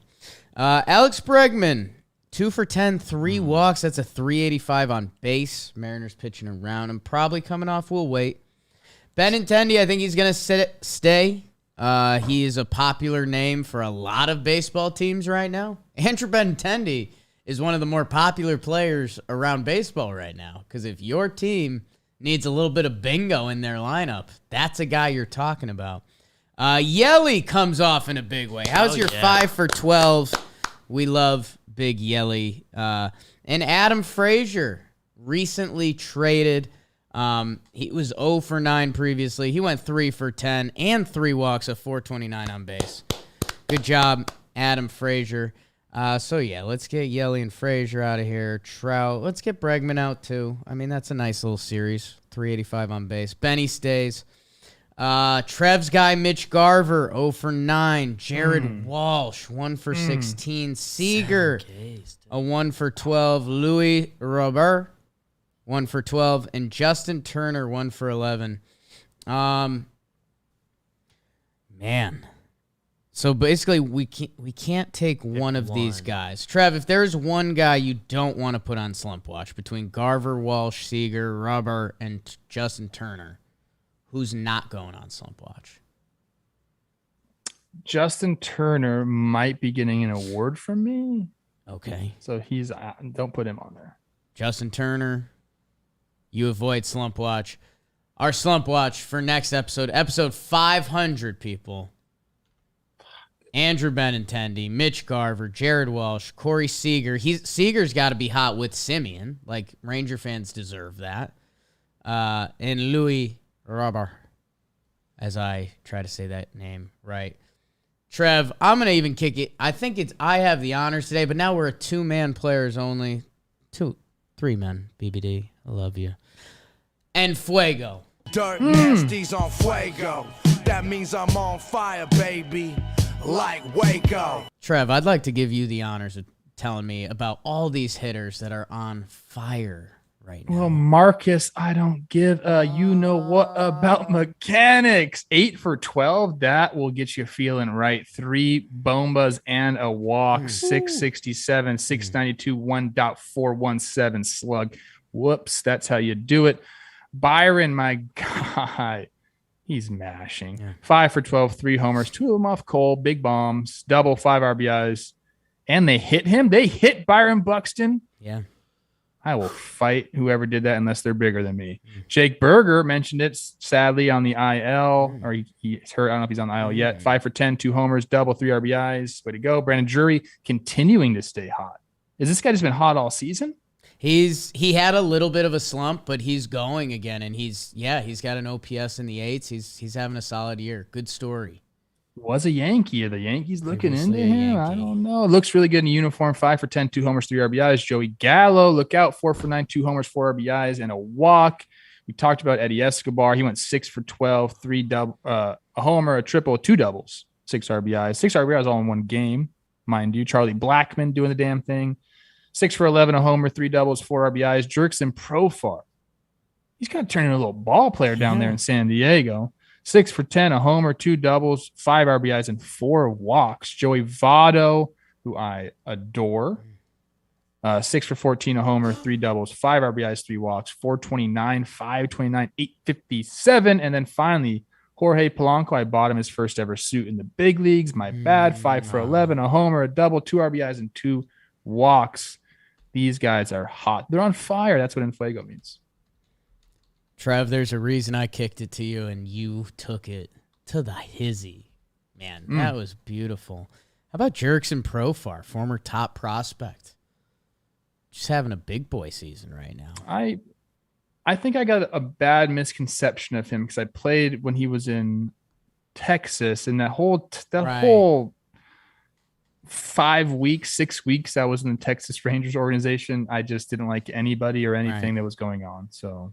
And Trev, again, I'm not close to the situation, but I would bet you Jerkson Profar, number 1 prospect, age 20 in the majors, his personality's probably changed a little bit, that he's 29-year-old Jerkson Profar, veteran. Oh, he was fine. I didn't. No, I wasn't even saying anything like that, but still, like sometimes that part of it is crazy. If you're over the age of 29, or how about think about yourself as a person 9 years ago and think about how much you've changed. That's kind of insane. Well, PBD, what were you doing 9 years ago? 9 years ago, that would have been 2013, sophomore year of high school. Not a lot. People's brains, male brains, don't fully develop until you're 26 years old. We need to start thinking about that a little bit more as a society. So BBD, keep going, buddy. My brain stopped developing. I think at 31. Trev, let's wrap it up with awards. Please. I kicked to you for Fuego. I'm not kicking anymore. No real ad read. Go check out Warehouse Games. We've got some big stuff coming up on that channel. We're also heading towards our one-on-one league playoffs. Postseason. We just mapped out everything that's coming out on that channel this summer. If you haven't checked it out yet, whoa. If you want to watch some stuff, go check out our Warehouse Games YouTube channel. Trev, I'm giving up the Untuck Your Shirt Award. Jimmy mentioned it earlier. We try to be great for you guys. We're the number 1 baseball show in the world. Let's fucking go. But sometimes we run around crazy. We had a crazy day yesterday. Anthony Rizzo and Hap show up at the office today. That I didn't have my award prepared before the show. Hand up. I'll be honest with the people. I wanted to stumble into something. And you know what? I think I did, dude. Because I mentioned it earlier with the Atlanta Braves. That I'm starting to drink Braves Kool-Aid. Before the season, I was hot on them. It took a lot for me to not pick them to repeat as World Series champions. I love Matt Olson. I tell people I want that guy to date my daughter. Trev, There was a guy whose highlight I watched this week, and I said, oh, yeah. They let Freddie go. He's not the dude in Atlanta anymore. He's in L.A. Freddie Freeman's a tuck shirt guy. The pants are up high. He's tucking in that shirt. I'm over that lifestyle. I'm not about that. If I'm going to the golf course, I'm untucking my shirt. Big swings. Ugh. That's not true. I actually dressed pretty nice at the golf course. Tuck your shirt at the golf course. What is this? Matt Olson, Austin Riley, they're having nice years, and they're playing some defense on the corners. I'm here to talk about Ronald Acuna Jr. because we haven't talked about him a lot this year. He was coming back from the injury. He's played 29 games. Trev, on the year, how's a 312 batting average? Is that pretty good? Good. It's good. How's a 409 on base? Good. A 923 OPS? Very good. All of those are the best on the Braves. Well, William Contreras is in. Holy smokes. 11 stolen bases. Is that good? Depends who you ask. For me, yes. Very good. I think it's very good. It's also the best on the Braves. Ronald Acuna Jr., I just mentioned it with Michael Wacha. Like, he's 30 years old, but he's been a part of my life since 2013. Ronnie's 24. He's 24 years old. Some of these guys and prospects that you're calling up this year that you're excited about are probably his age. Maybe a couple are a little older. And you're like, ooh, all right, young guy. Let's see what you got, kiddo. The Cubs are playing like 31-year-old rookies. My Cubs. Those are my guys. Those are my guys. Ronald Acuna Jr. I forgot how special his swing is and the power that's in that bat. There's at bats where I see him, and I'm reminded of Manny Ramirez, who I think is, if you take some of the roid stuff out of it, is one of the pound for pound, like, best right-handed hitters this game has ever seen. Ronnie is in that bucket, man, and I think the Braves are about to go. I think they're already going. I think the schedule lined up. I think they kind of got over that first month and a half malaise. And Ronald Acuna Jr. is the best baseball player on that team. And that's not a shot at Young Thick. That's not a shot at Matt Olson, Ozzie, Dansby. It's just not. It's just, I think this dude is in another world. And I think it's about time we start talking a little more Ronnie. So there it is. Untuck that shirt. Let's have some fun. No more stiff Freddie. Let's be the fun Braves.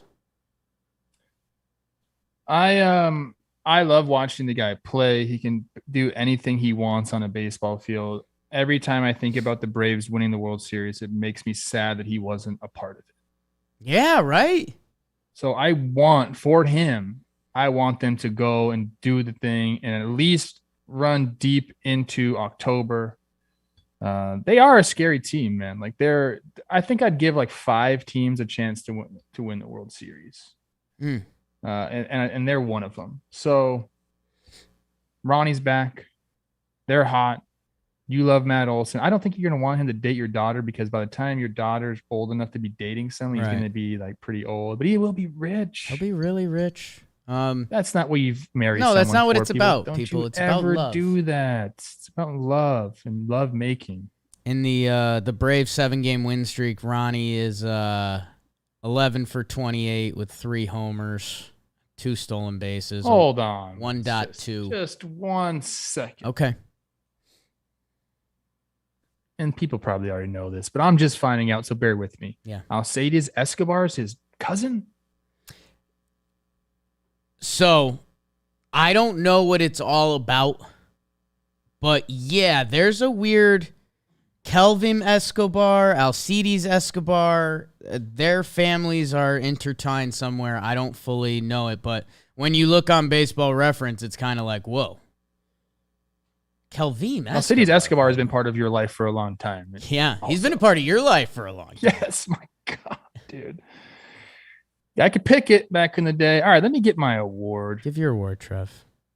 My award is called the Gifts of Galadriel. We're going Tolkien baseball again, my people. the Fellowship of the Ring. Yeah. We're going off on quests, but the elves have presents to give everybody. Lamba spread for food. One bite will keep a man full for days on end. Doesn't taste great. Doesn't taste really like anything, but it'll do its job. You get the elven cloaks with the elven brooches. You get some elven rope for Sam. I think even Frodo gets the mithril, which is basically a bulletproof vest for Lord of the Rings. Right. Made of dragon scales, I believe. Sure. Could be wrong about that one. Sound off in the chat about that. There's been this thing going on that I wasn't really aware of that now I'm stoked. Gifts are fun. People like getting gifts. Now we saw Randy at Rosarania. A kid gave him a gift. It was some special ball that had Randy's face on it or something from his Cardinal days. So in exchange, Randy during the game brought out a bat, a signed note, like all this really cool stuff. So I love that. And then, if you follow Justin Turner, this is kind of the award. It goes to Justin Turner because he does this all the time.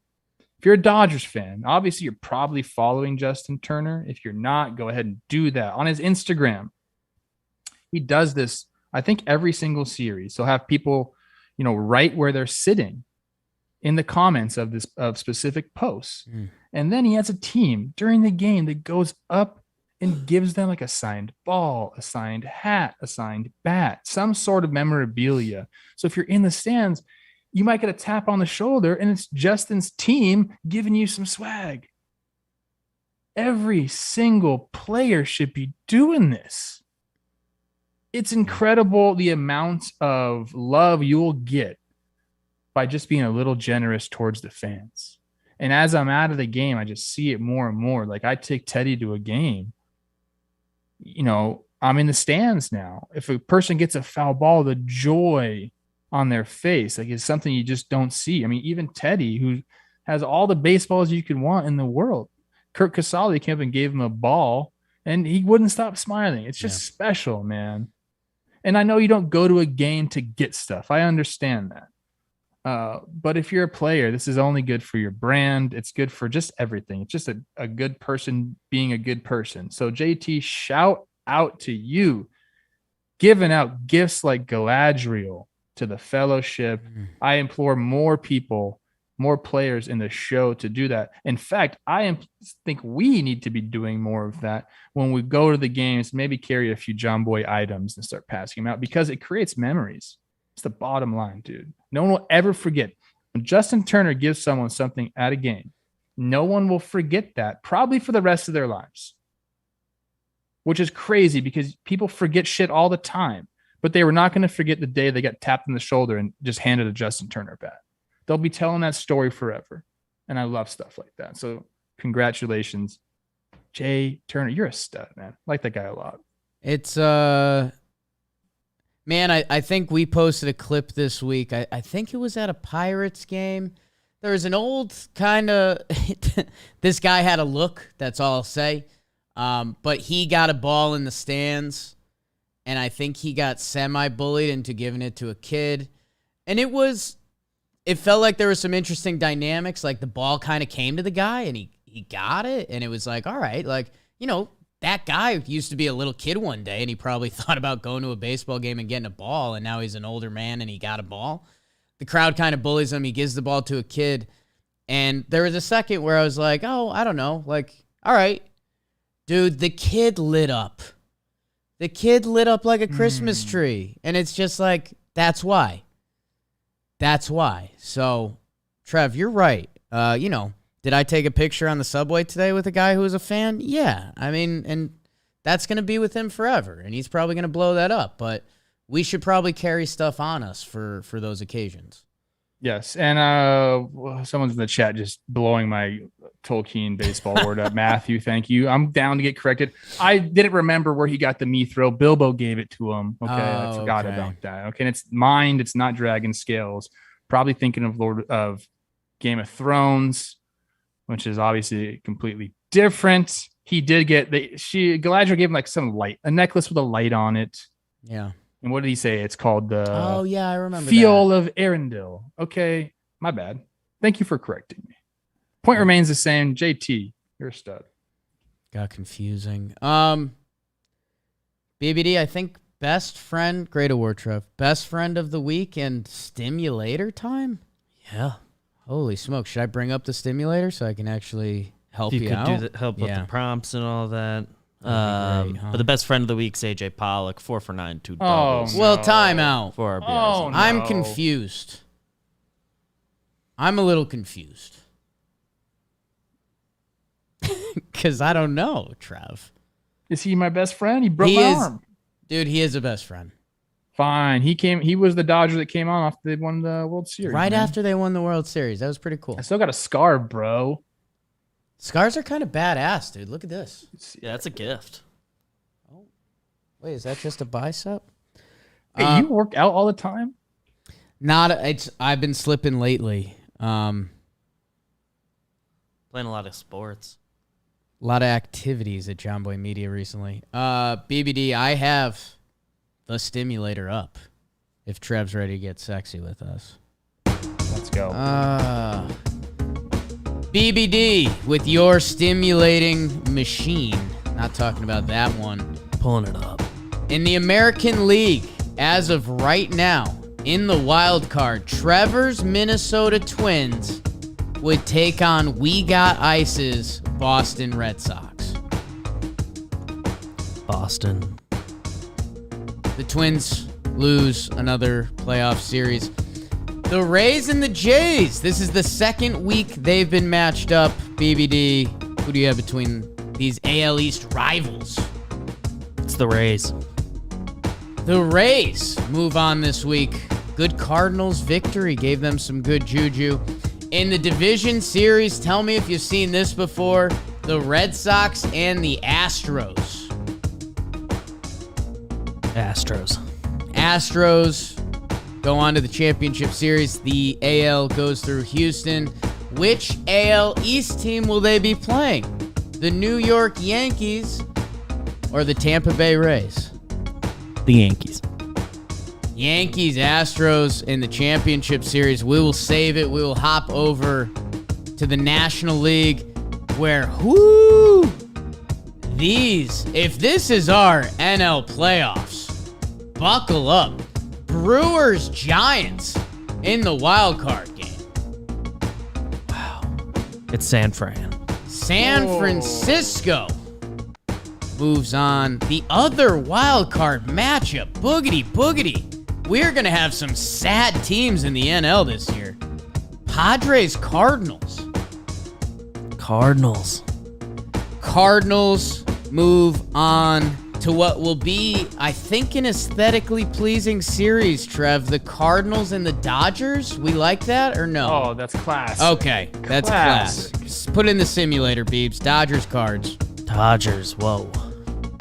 Dodgers go on to the championship series. Another not shocker. The New York Metropolitans welcome Gabe Kapler and the San Francisco Giants. The Mets. Oh. I mean, look at this Final Four. Mets, Dodgers, Astros, Yankees, BBD. I will start in the American League.